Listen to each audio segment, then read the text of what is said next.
우리는 항상 최선을 다해 살기를 원합니다. 그러나 살다 보면 최선을 다했지만 그것들로 충분하지 않은 상황들을 만나게 됩니다. 최선을 다했음에도 불구하고 한계에 부딪히는 것이지요. 남들보다 일찍 일어나고 또 늦게 자고 열심히 일했지만 기대하는 성과를 내지 못하고 또 사업이 위기에 몰리기도 합니다. 열심히 노력했지만 부부 사이가 삐걱거리고 자녀들은 기대와 다르게 자랍니다. 최선을 다했지만 그것이 인생의 문제를 해결하기에 충분하지 않을 때 우리는 어떻게 극복해야 할까요? 한 사업가에게 갑자기 10억 원이 필요했습니다. 그런데 자기 힘으로는 도저히 구할 방법이 없었습니다. 그래서 그는 하나님께 기도하기로 결심하고 아무도 없는 교회에 나가서 무릎을 꿇었습니다. 그런데 그때 교회 문이 열리면서 누군가 들어와 자기 옆에 앉더니 열심히 기도하는 것이었습니다. 하나님, 10만 원이 필요합니다. 하나님 도와주십시오. 그의 기도 내용이 들렸습니다. 그러자 그는 지갑을 열어서 즉시 그에게 10만 원을 주고 그리고 다시 기도하기 시작했습니다. 주님, 이제는 제게만 집중하시고 제 기도를 들어줬으면 좋겠습니다. 이렇게 얘기했다고 합니다. 비록 그는 하나님께서 동시에 여러 사람의 기도를 들으실 수 있다는 사실을 알지 못했어도 자신의 최선으로 부족할 때 하나님과 함께 해결해야 한다는 것을 그는 알았습니다. 우리는 한계에 부딪힐 때 무모하게 열심을 다하는 것이 해결책인 것처럼 착각하기 쉽습니다. 하지만 잠을 줄이고 가족을 희생하고 관계를 희생할지라도 한계에 부딪혔을 때는 그것이 해결책이 되지 못합니다. 오늘 말씀은 그 삶이 한계에 부딪힌 어부에게 주님이 찾아오셔서 주님의 방법으로 그것을 극복하게 하신 사건을 기록하고 있습니다. 우리는 한계에 부딪혔을 때 주님과 함께 주님의 방법으로 극복할 수 있어야 합니다. 그러기 위해서는 세 가지 결단이 필요합니다. 이 세 가지 결단이 있어야 나 홀로 동분서주하지 않고 주님과 함께 뛰고 주님이 나의 삶에서 역사하시는 것을 체험할 수 있는 것입니다. 첫째로 우리에게 필요한 것은 비움의 결단입니다. 나를 비우고 주님으로 채우겠다는 결단이 있어야 합니다. 나를 비움으로 내 삶의 가장 중요한 부분을 주님이 함께 하시도록 허락해야 합니다. 밤새도록 그물을 던졌지만 한 마리도 잡지 못해 낙심한 어부들의 모습으로 본문이 시작됩니다. 이 주님이 이들에게 오셨을 때도 사실 변한 것은 아무것도 없었습니다. 모든 장비가 동일했습니다. 똑같은 배, 똑같은 그물, 똑같은 어부였습니다. 그런데 그들은 180도 다른 결과를 거두게 되었습니다. 우리 3절 말씀을 함께 읽겠습니다. 3절입니다. 예수께서 한 배에 오르시니 그 배는 시몬의 배라. 육지에서 조금 떼기를 청하시고 앉으사 배에서 무리를 가르치시더니 아멘. 그 일이 가능했던 근본적인 원인은 주님이 그 배에 동승하셨다는 것입니다. 주님이 그 배를 쓰시겠다고 요청하셨을 때 베드로가 기꺼이 내어드린 것은 안면이 있는 사람에게 소중한 배를 빌려주었다는 것 이상의 영적인 의미가 있습니다. 그것은 자신을 비우고 주님이 주장하시도록 내어드린 비움이라는 결단의 의미가 있는 것입니다. 2절을 보면 주님이 오셨을 때 게네사렛 호숫가에서 어부들이 그물을 씻고 있었다고 말하고 있습니다. 이것은 실패한 베드로와 그의 친구들이 다시 출항할 준비를 하고 있었다는 뜻입니다. 그물과 배를 정돈한 후 또다시 고기를 잡으러 나가기 위해 준비하고 있었던 것입니다. 그렇게 보면 이때는 주님께 시간을 내어드리고 준비된 배를 내어드리기에 적합하지 않은 시기였습니다. 그럼에도 불구하고 베드로는 비움의 결단을 통해 주님께 그 자리를 내어드렸습니다.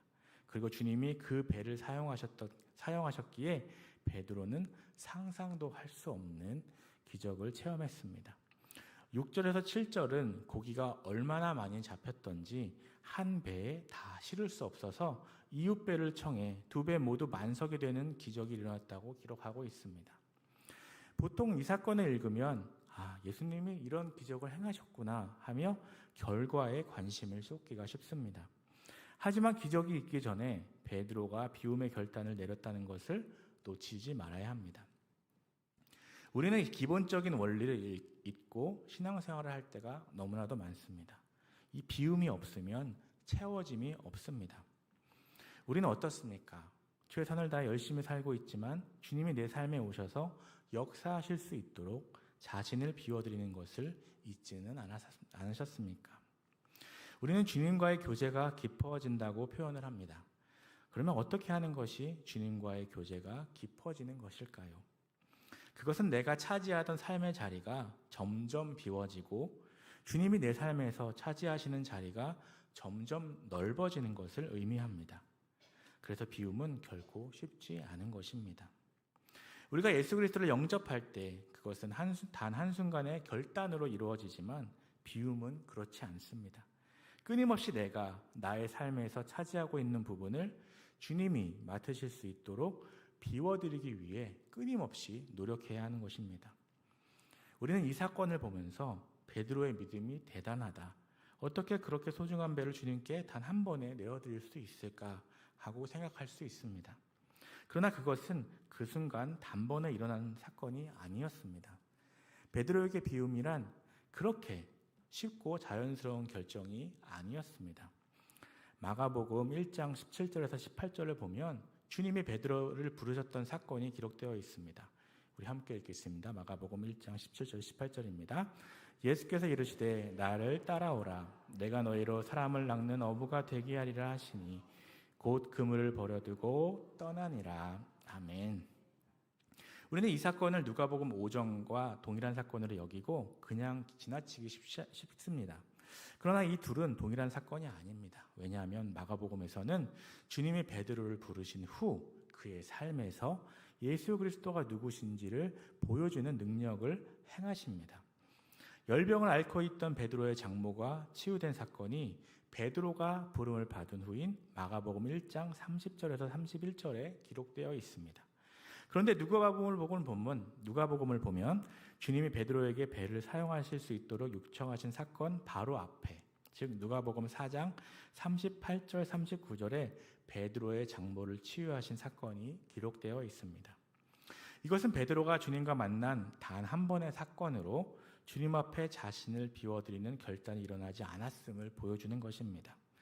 추측하건대 성격이 급한 베드로는 주님이 그를 따르라 하실 때 순종했지만 여러 가지 이유로 또다시 자신의 인생의 주인으로 주장하고 돌아갔을 것입니다.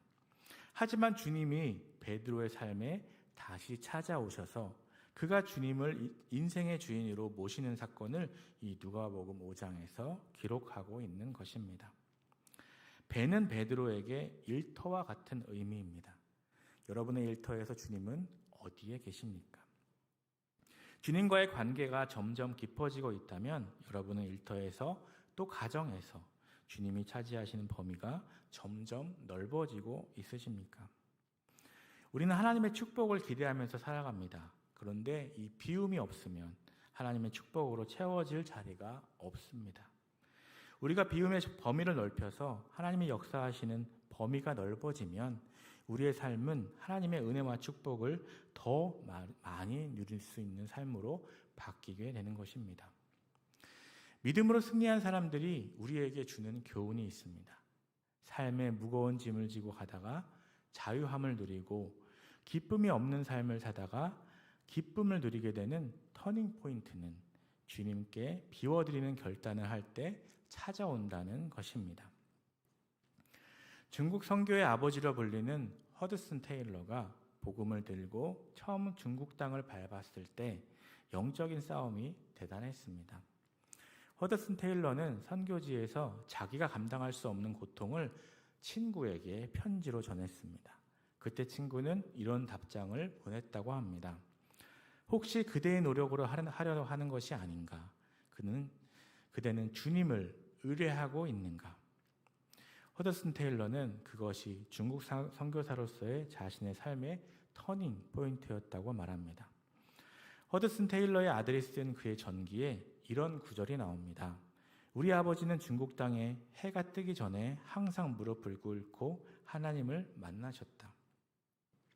주를 의지하는 것이 그의 삶의 가장 중요한 것이 된 것입니다.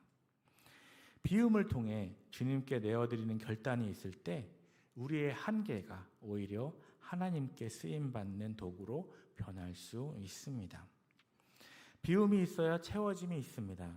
베드로의 삶이 한계에 부딪혔을 때 기적을 맛볼 수 있었던 것은 주님이 채우실 수 있도록 자신을 비웠기 때문입니다. 우리가 자신을 비워야 주님이 채우실 수 있는 것입니다. 두 번째 결단은 내려놓음의 결단입니다. 나에게 익숙한 방법이나 경험을 내려놓고 하나님의 방법에 순종하는 그 결단이 있어야 합니다. 본문 4절에서 5절은 베드로가 내린 내려놓음의 결단을 이렇게 기록하고 있습니다. 우리 4절, 5절 말씀을 함께 읽겠습니다. 말씀을 마치시고 시몬에게 이르시되 깊은 데로 가서 그물을 내려 고기를 잡으라. 시몬이 대답하여 이르되 선생님, 우리들이 밤이 새도록 수고하였으되 잡은 것이 없지만은 말씀에 의지하여 내가 그물을 내리리이다 하고. 아멘. 베드로는 누구보다 고기 잡는 일에 경험이 많은 사람이었습니다. 베드로보다 갈릴리 호수에 대해서 더 잘 아는 사람은 없었습니다. 예수님은 직업이 뭐셨죠? 예수님은 목수셨습니다. 베드로는 업으로 잔뼈가 굵은 사람이었습니다. 그런데 주님이 베드로에게 오셔서 너의 경험과 지식을 내려놓으라 하신 것입니다. 그리고 그분의 말씀에 한번 순종해 보라는 것이었습니다. 내려놓음의 결정이 쉽지 않은 것은 이유가 있습니다. 순종한 그 이후에는 그것이 최선의 길임을 알게 되지만 순종하기 전에는 내려놓으라는 하나님의 요구가 너무나 피논리적으로 들리고 최선의 방법이 아닌 것처럼 판단되기 때문입니다. 갈릴리 호숫가에 대해서 조금이라도 아는 사람은 예수님이 베드로에게 배를 더 깊은 곳으로 몰고 가서 그물을 내리라고 하신 것이 상식 밖의 요구였음을 알았을 것입니다. 왜냐하면 갈릴리 호수는 햇살이 뜨거워 낮에는 고기가 깊은 물속으로 들어가기 때문에 밤에 고기가 잡히는 곳이었기 때문이었습니다. 그 당시 어부들이 사용했던 그물은 깊은 곳에 던져서 고기를 잡는 그물이 아니었습니다. 그것은 고기들이 밤에 물가로 올라왔을 때 횃불을 켜고 고기를 몰아서 잡는 데 사용하는 그물이지 대낮에 호수 바닥에 내려간 고기를 잡기 위해 던진다 해도 바닥까지 닿지도 않는 그런 도구였습니다. 그런데 주님이 베드로에게 그렇게 한낮에 호숫가 가운데로 가서 깊은 곳에 그물을 던지라고 명하신 것입니다. 그렇게 베드로에게 그렇게 하고 명하시다 베드로는 내려놓음의 고백을 합니다. 밤이 새도록 수고하셨을 때 잡은 것이 없지만은 말씀에 의지하여 내가 그물을 내리리이다. 이 순종의 필수 조건인 내려놓음이 없다면 우리는 하나님의 역사하심을 경험할 수 없습니다.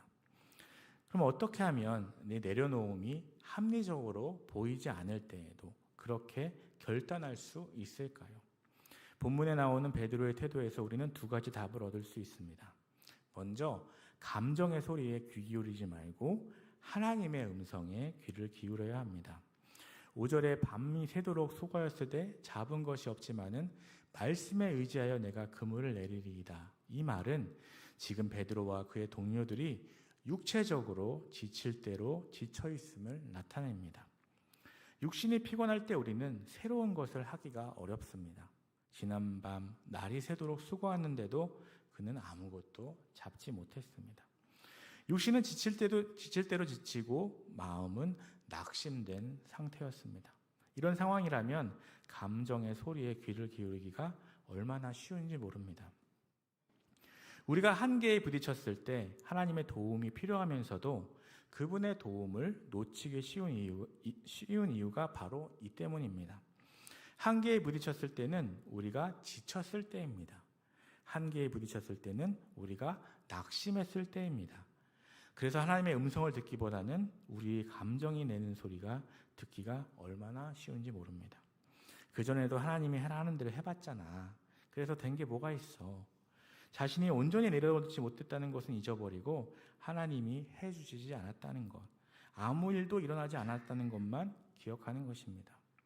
그러나 우리가 누구의 소리를 듣는가에 따라서 결과는 달라집니다.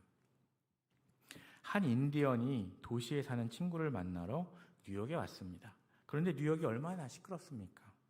자동차 소리와 사람들 소리로 소란하는데 갑자기 인디언 친구가 그 친구에게 조용히 해보라고 하더니 귀뚜라미 소리가 들린다고 하는 것입니다. 그 뉴욕의 시끄러운 그 도심에서 귀뚜라미 소리가 들린다니요. 그런데 정말로 길모퉁이에서 귀뚜라미 소리가 들렸습니다. 깜짝 놀란 친구가 어떻게 이렇게 복잡한 도시에서 귀뚜라미 소리를 들을 수 있느냐고 물으니 그가 주머니에서 동전을 꺼내서 땅바닥에 쏟았습니다. 쨍그랑 동전 흩어지는 소리가 요란하게 나니까 길 가던 사람들이 다 멈추고 그쪽을 쳐다본 것입니다. 그러면서 그는 이렇게 대답했습니다. 무엇을 듣는가는 우리 자신의 선택이다. 인디언은 그 귀뚜라미 소리에 집중을 한 것이고 우리 뉴욕의 시민들은 동전 소리에 집중을 한 것이지요. 우리는 감정의 소리를 들을 수도 있고 하나님의 음성을 들을 수도 있습니다. 그러나 우리의 감정의 소리를 듣지 말고 하나님의 소리를 들어야 합니다. 우리가 움켜잡고 있는 경험과 우리가 의지하고 있는 지식을 내려놓고 하나님이 우리의 삶에서 역사하시도록 우리의 상황을 내어드려야 하는 것입니다. 내려놓음이 합리적으로 보이지 않을 때도 그렇게 할 수 있는 두 번째 방법은 결과에 집중하지 않고 과정에 최선을 다하겠다고 하는 결단을 하는 것입니다. 베드로가 말씀에 의지하여 내가 그물을 내리리이다 라고 했는데 이 말은 베드로가 결과는 주님께 맡기고 주님이 원하시는 그물을 내리는 일에 최선을 다하겠다는 자신의 결단을 의미합니다. 결과를 맡기지 못하면 순종할 수 없습니다. 하나님께 순종하는 것이 어려운 이유는 자신이 원하는 결과를 보려 하기 때문입니다. 그렇기 때문에 우리는 염려하고 순종하지 못하는 것입니다. 자신의 지혜와 수단을 의지하는 태도를 내려놓고 하나님께 순종했던 믿음의 사람들은 결과까지 하나님께 맡겼습니다. 에스더 4장 16절을 보면 에스더는 죽으면 죽으리이다 하고 결과를 하나님께 맡겼습니다. 그리고 다니엘 3장 17절에서 18절에서 사드락과 메삭과 아벳느고는 우리가 섬기는 하나님이 계시다면 우리를 맹렬히 타는 풀문불 가운데서 능히 건져내시겠고 왕의 손에서도 건져내시리이다. 그렇게 아니하실지라도 왕이여 우리가 왕의 신들을 섬기지도 아니하고 왕이 세우신 금신상에게 절하지도 아니하실 줄을 아옵소서라고 했습니다. 그렇게 아니하실지라도라고 하며 그 모든 것이 하나님의 손에 달렸다고 하나님께 맡기는 결단이 있었기 때문에 그들은 내려놓을 수 있었고 순종할 수 있었습니다. 우리의 경험과 지식은 한정되어 있습니다. 어부였던 베드로가 갈릴리 호수에 대해서만큼은 자신이 누구보다 잘 안다고 생각했지만 이렇게 많은 고기가 잡힐 줄은 몰랐습니다. 그는 결과를 하나님께 맡기고 내려놓음으로 순종했을 때 기적을 맛보았습니다. 내려놓음이 있으면 그에 따라 누리는 축복도 있습니다. 우리의 한계가 오히려 하나님의 역사하시는 그 도구로 쓰임받는 축복을 누리게 되는 것입니다. 세 번째로 결단해야 할 것은 바라봄의 결단입니다. 우리는 하나님이 장차 이루실 크고 위대한 일들을 바라볼 수 있어야 합니다. 하나님이 우리를 통해 하실 일들을 믿음으로 바라볼 수 있어야 합니다. 예수님은 대낮에 2배가 만선이 되는 기적을 일으키셨습니다.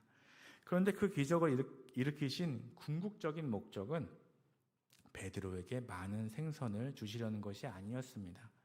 그것은 베드로로 하여금 하나님의 하실 위대한 일들을 바라보게 하시려는 것이었습니다. 베드로의 작은 꿈을 깨고 하나님의 큰 꿈을 품게 하는 것이 그 궁극적인 목표였습니다. 아마 베드로는 갈릴리에서 가장 잘 나가는 성공적인 어부가 되는 것이 꿈이었을 것입니다. 하나님은 그 꿈을 순식간에 이루어 주셨습니다.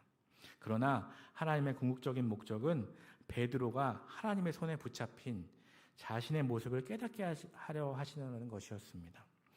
그래서 주님은 그 기적을 보이신 후 10절에서 무서워하지 말라. 이제 후로는 내가 사람을 취하리라라고 하셨습니다. 우리는 사도행전을 통해 그 약속이 이루어진 것을 확인할 수 있습니다. 부활하신 주님을 만났던 베드로가 설교하자 하루에 3,000명이 회개하고 하나님께 돌아오는 역사가 일어났습니다.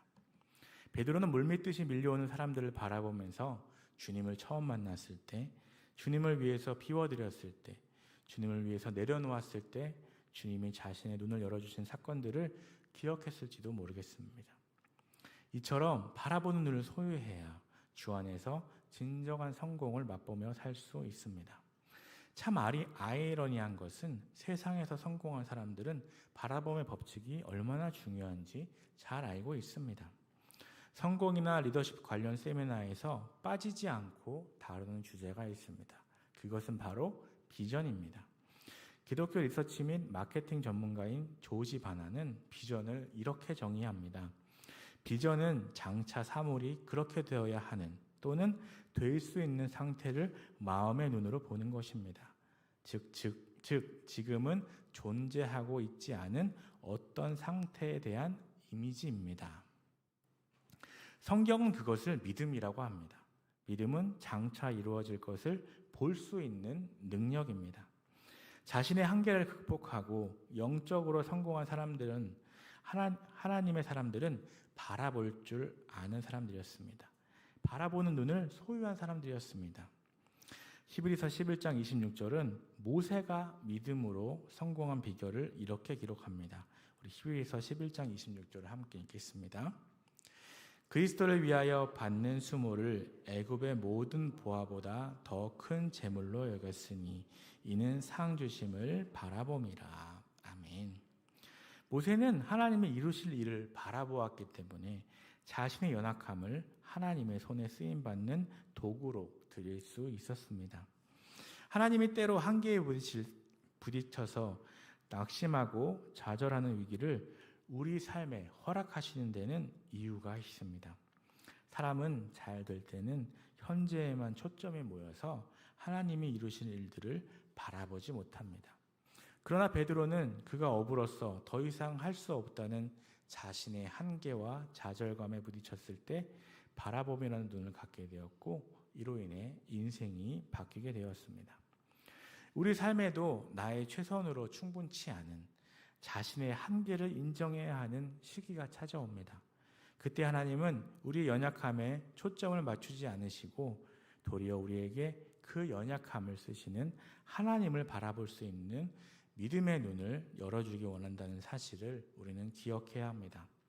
바라보는 눈을 가진 사람은 내일을 믿을 수 있고 내일을 믿는 사람은 오늘을 더 의미 있게 살 수 있습니다.